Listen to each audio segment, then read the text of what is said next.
Everyone again welcome to our channel. आप लोग अच्छे होंगे ये मुझे पता है एंड आप लोग बढ़िया से पढ़ाई भी कर रहे होंगे। एंड अभी जो हम लोग फटाफट इकोनॉमिक्स को पूरा डील कर लेते हैं। दो ही चैप्टर्स है, development and sectors of Indian economy आपकी इकोनॉमिक्स में। इसके मोस्ट इंपॉर्टेंट एमसीक्यू करके जो है हम लोग क्या करते हैं, टॉपिक वाइज एमसीक्यूज करेंगे। ऐसे नहीं कि बोल दिया और हो गया, टॉपिक वाइज एक्सप्लेनेशन के साथ इसका एमसीक्यू देख लेंगे ताकि आपका पूरा का पूरा रिविजन हो गया। इसको टेस्ट की तरह लेना क्योंकि यहाँ पे आपके सामने आंसर डिस्प्ले नहीं है और लास्ट में मुझे बताना कि आपने कितने मार्क्स यहाँ पे स्कोर किए हैं। ठीक है, जितना भी मार्क्स आप स्कोर करते हो मुझे कमेंट्स में बता देना ताकि मुझे भी पता चल रखे कि आपकी तैयारी आज लास्ट दिन पे कैसी है। ठीक है, इकोनॉमिक्स का चलिए स्टार्ट करते हैं। तो डेवलपमेंट के साथ स्टार्ट करेंगे और पहला जो टॉपिक है इसका बोला है what development promises income and other goals national development. ये पहला टॉपिक है। चलो इसके क्वेश्चन से स्टार्ट करते हैं। बोलता है development goals of different sections of society can be achieve through, कैसे अचीव हो सकता है different development goals of the society. तो कैसे, मिलिट्री फोर्स से, वायलेंस से या फिर टेररिज्म से। तो डेमोक्रेटिक पॉलिटिक प्रोसेस से, ये डेमोक्रेटिक पॉलिटिक प्रोसेस से ही वो अचीव हो सकती है। क्वेश्चन नंबर 2, डेवलपमेंट और प्रोग्रेस इन्वॉल्व्स, डेवलपमेंट या प्रोग्रेस क्या इन्वॉल्व करता है, industrialization, political participation, education, health या all aspects of life. So वो क्या होगा, all aspects of life. Development जो है ऑल एस्पेक्ट्स ऑफ लाइफ को दिखाता है। 3, all round development in India can be achieve through, all round development जो इंडिया में वो कैसे एक्टिव कर सकते हैं, डिक्टेटरशिप, मोनोपोली, डेमोक्रेसी, मोनार्की। तो सी, डेमोक्रेसी के थ्रू। ठीक है, next, development goals of different category person will be, development गोल जो डिफरेंट कैटेगरी के पर्सन के वो क्या होंगे, डिफरेंट होंगे ना, तो वो क्या हो जाएंगे, डिफरेंट होंगे। तो वो क्या हो जाएगा इसका राइट आंसर, मिक्स्ड और डिफरेंट गोल। मिक्स भी हो सकते हैं और डिफरेंट भी हो सकते हैं। Question number 5, various categories of people will have a different set of goals with their often. Okay, so इसका जो राइट आंसर क्या हो जाएगा, दैट विल बी कॉन्फ्लिक्टिंग, क्योंकि बहुत लोगों के साथ जो होती है डिफरेंट गोल्स होते हैं। आपके लिए जो गोल है दूसरे के लिए हो सकता है वो डिस्ट्रक्टिव हो, तो ये क्या होता है, हमेशा कॉन्फ्लिक्टिंग हो जाते हैं। 5 का ये इसका राइट आंसर होगा। Question number 6, development for one may not be development for another, it may be even क्या हो सकता है, डिस्ट्रक्टिव फॉर अदर्स। तो 6 का डी जो है राइट आंसर हो जाएगा, डिस्ट्रक्टिव भी हो सकता है आपके लिए जो है। ठीक है, the most common important component of development में भी वो क्या होता है, तो that is nothing but A, income है। Most common important component of development वो ए, इनकम होता है।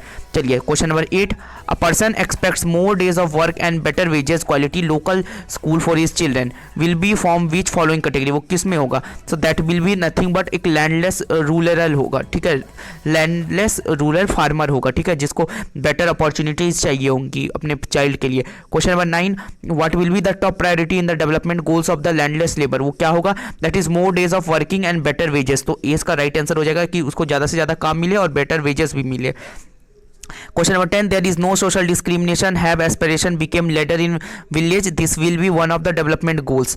क्या, a dairy farmer, a professor farmer, a unemployed youth और a landless laborer। so इसका जो right answer हो जाएगा वो nothing but your एक क्या हो जाएगा, एक landless laborer है ना, उसके साथ कोई social discrimination नहीं हो, वो यही चाहता है। Question number 11, identify the, ये देखो ये question number 11 है, identify the national development goal of the prosperous farmer from Punjab। so वो क्या हो जाएगा, that is nothing but आपका C number, high support of prices for their crops, high prices मिले उनके क्रॉप्स के लिए है ना। क्वेश्चन नंबर 12 भी देख लेते जल्दी से, high family income through the hard working and cheap labour plus of their children should be able to settle abroad, this can be development goal of dash. तो ये किसके लिए डेवलपमेंट गोल हो सकता है, तो that will be nothing but prosperous farmers from Punjab. ये जो है इसका राइट आंसर हो जाएगा। ठीक है, चलिए अब असर्शन रीजन क्वेश्चन करते हैं इसी चैप्टर का। ठीक है, चलिए so let's start with assertion reason question, money cannot buy all goods and services, okay, that may need have a good life, a list of things required for good life given below, among the following things money cannot buy।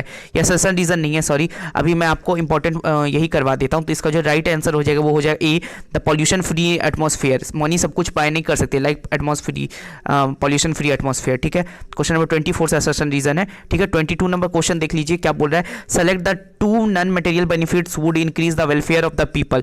सो वो क्या हो जाएगा, that is nothing but C, freedom of security. वो क्या हो जाएगा, freedom of security. 23 number, individual seeks different goals of their motive, national development is also like to be different. ठीक है, under national development priority given किसको दिया जाता है, नेशनल डेवलपमेंट प्रायोरिटी, सो सारे यूथ को दिया जाता है। क्या ऐसा होता है ना डेवलपमेंट में, बट यहाँ जो है benefit large number of people को दिया जाता है, सिर्फ यूथ को नहीं, सिर्फ एक लार्ज नंबर ऑफ पीपल, ज़्यादा से ज़्यादा लोगों को। Question number 24 and 25 assertion reason है और इसको हम लोग अभी डील करेंगे। ठीक है, तो चलो 24 क्या बोला है assertion, people not only think of better wages and income but also have goals such as security, बिल्कुल सही बात है, respect of other, equal treatment मिले, सही बात है, money can not buy anything, so A and R दोनों सही है, एंड क्या है इसका एक्सप्लेनेशन भी सही है, तो ऑप्शन नंबर ए यहाँ राइट हो जाएगा। Question number 25, different person have different as well as conflicting nation of countries, okay, reason बोल रहा है डेवलपमेंट, रीजन बोल रहा है individual seek different goals of their personal development, बिल्कुल सही बात है, तो असर्शन सही, रीजन सही और रीजन का एक्सप्लेनेशन सही, तो 24-25 दोनों ए हो गया, ठीक है। चलिए नेक्स्ट टॉपिक पे चढ़ते हैं, चलते हैं, मतलब इसका जो असर्शन रीजन था और मोस्ट इंपॉर्टेंट एमसीक्यू वो हो गया। अब डेवलपमेंट का ही जो नेक्स्ट टॉपिक है उस पे चलते हैं। नेक्स्ट टॉपिक बोल रहा है how to compare different countries income and their other criteria, ठीक है, पब्लिक फैसिलिटीज पे। सो सबसे पहला बोला था criteria use for purpose of comparison use to depend upon, किसके ऊपर डिपेंड होना चाहिए, that is purpose of the comparison, that is purpose of the comparison, C इसका राइट आंसर हो जाएगा, ठीक है। नेक्स्ट टॉपिक चलते हैं। Next question, which of the following you can make country economically develop, कैसे आप लोग क्या कर सकते हो, इकोनॉमिकली डेवलप्ड बना सकते हो कंट्री को, so that will be higher income, से हायर इनकम होगी तो इकोनॉमिकली डेवलप होगा, हेल्थ वगैरह की यहाँ बात ही नहीं हो रही है, ठीक है। What can be called as income of the country, income of countries को क्या बोला जा सकता है, तो इनकम ऑफ कंट्रीज क्या है, income of all residents of a country, है ना। अब देखो एवरेज इनकम क्या है, एवरेज इनकम को पर कैपिटा इनकम भी बोलते हैं, ठीक है, पर कैपिटा इनकम। सो 5 बोला है under which category India lie, India जो है लो मिडिल इनकम कंट्री है, ठीक है, लो मिडिल इनकम कंट्री है, डी इसका राइट आंसर हो जाएगा 6 का।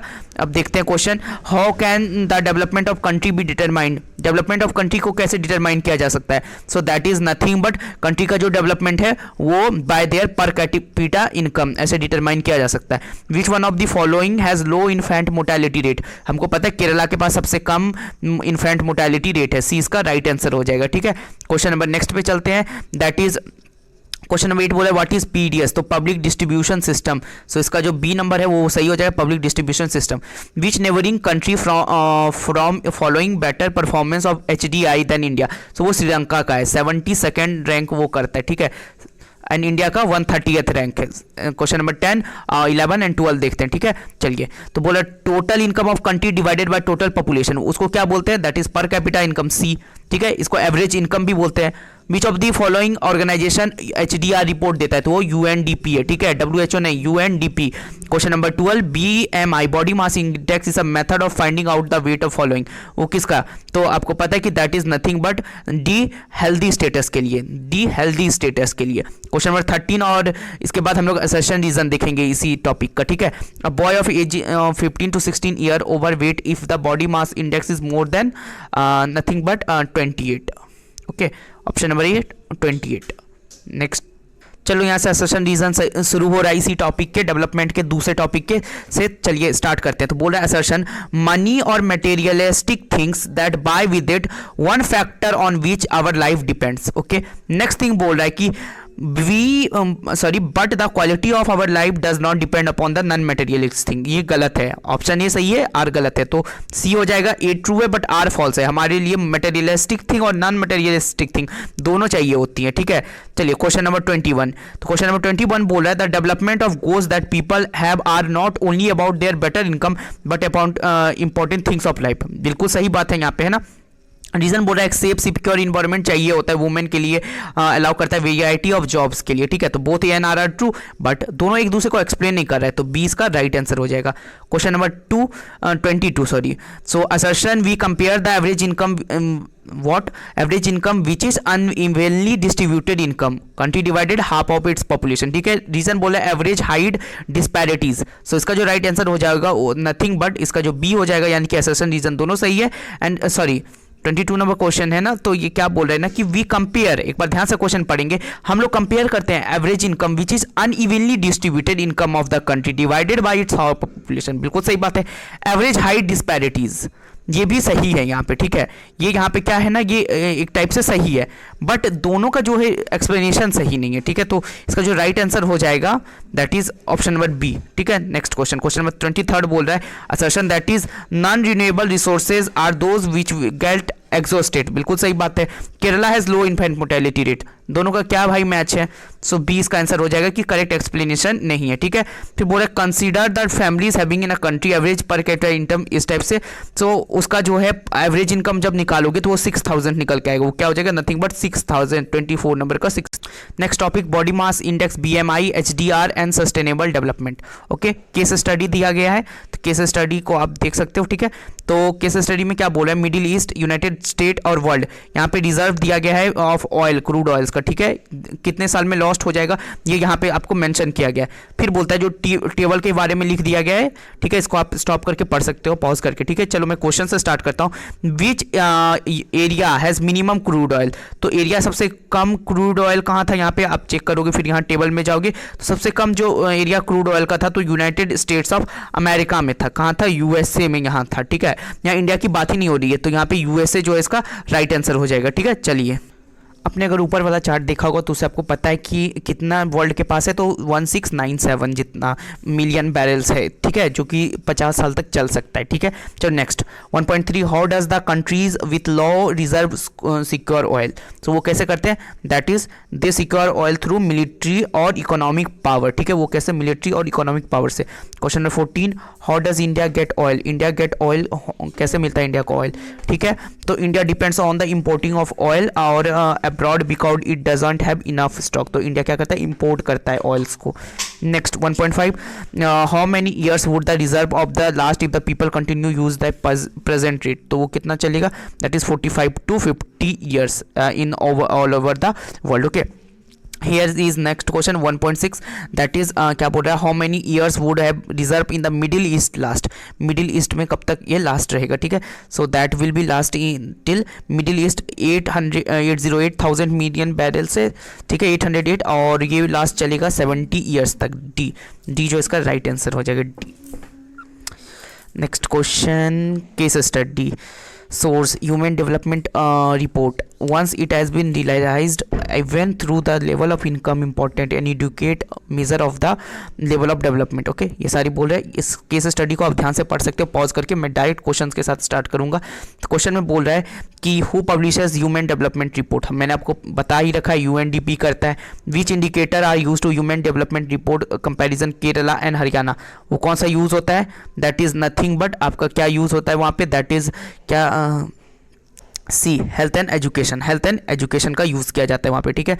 नेक्स्ट क्वेश्चन दैट इज क्या बोल रहा है कि what is human development report, human development report क्या है, the report which compare the state और basis of the education level of people, their health status and the per capita income, ये सारी चीज़ों को ये क्या करता है ना, कंप्राइन करता है, ठीक है।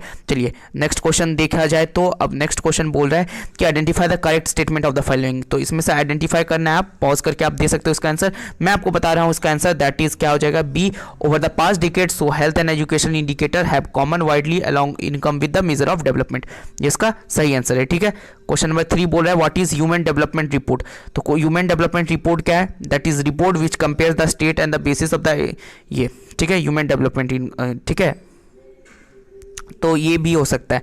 और जो है human development reports, it can be the report which can compares the different countries, okay, different countries को करता है। तो जो UNDP पब्लिश करती है, जो UNDP पब्लिश करती है वो करता है किसको, दैट इज कंट्रीज को करती है, बट जो स्टेट जो खुद का कंट्री निकालता है वो स्टेट्स को कंपेयर करता है, ठीक है।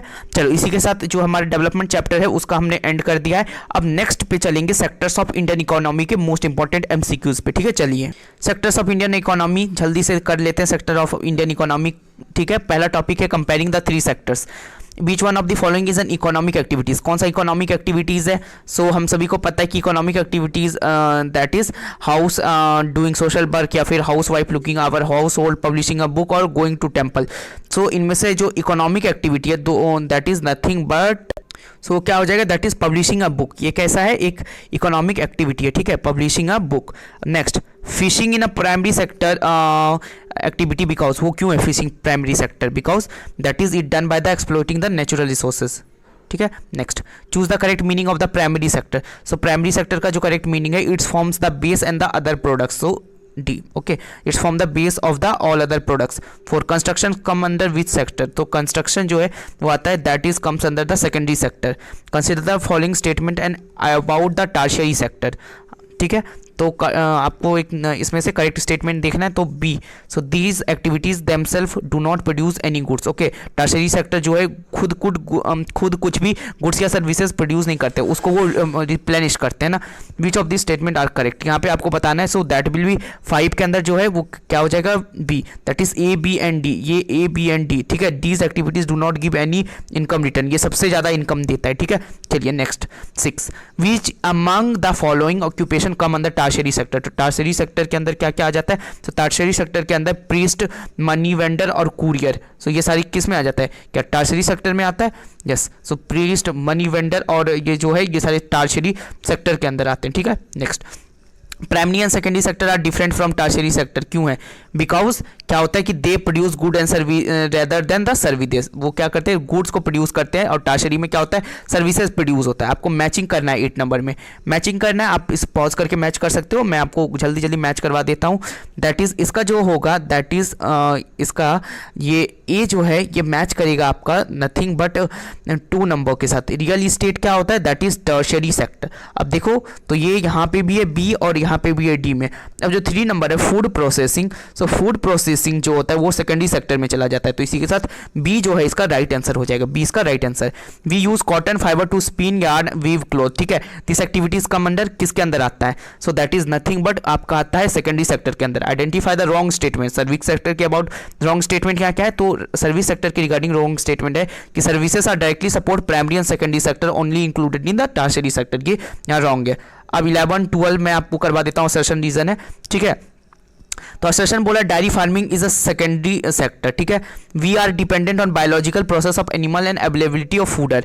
तो इसमें जो है वो असर्शन सही है, रीजन सही है और सही एक्सप्लेनेशन है। क्वेश्चन नंबर 12, अब क्या बोला, assertion secondary sector is called industrial sector, ठीक है। और बोला reason secondary sector producers raw material, तो ये यहाँ क्या हो जाएगा, रॉन्ग हो जाएगा। तो असर्शन सही, रीजन गलत। सो इसका ऑप्शन नंबर सी हो जाएगा 12 का, ठीक है। चलिए नेक्स्ट टॉपिक पे बढ़ते हैं स्टूडेंट्स, ये हमारा आज का लास्ट टॉपिक होने वाला है इसका, ठीक है, इकोनॉमिक्स का। देख लेते हैं, which sector has characteristic small and scattered units, तो वो क्या हो जाएगा, that is nothing but your क्या हो जाएगा आपका, that is D, unorganised sector, ठीक है। जो कि क्या होता है, लार्जली आउटसाइड कंट्रोल हो जाता है गवर्नमेंट के, तो वो क्या हो जाता है, दैट इज अनऑर्गेनाइज सेक्टर उसको बोलते हैं स्टूडेंट्स, ठीक है, उसको unorganised sector. Which sector include the large number of people, आपको पता है कि किस में इंक्लूड करता है, that is nothing but unorganised sector. यहाँ पे क्या होता है ना, डूइंग स्मॉल जॉब्स है ना, जहाँ पे उनकी जरूरत हो ना हो।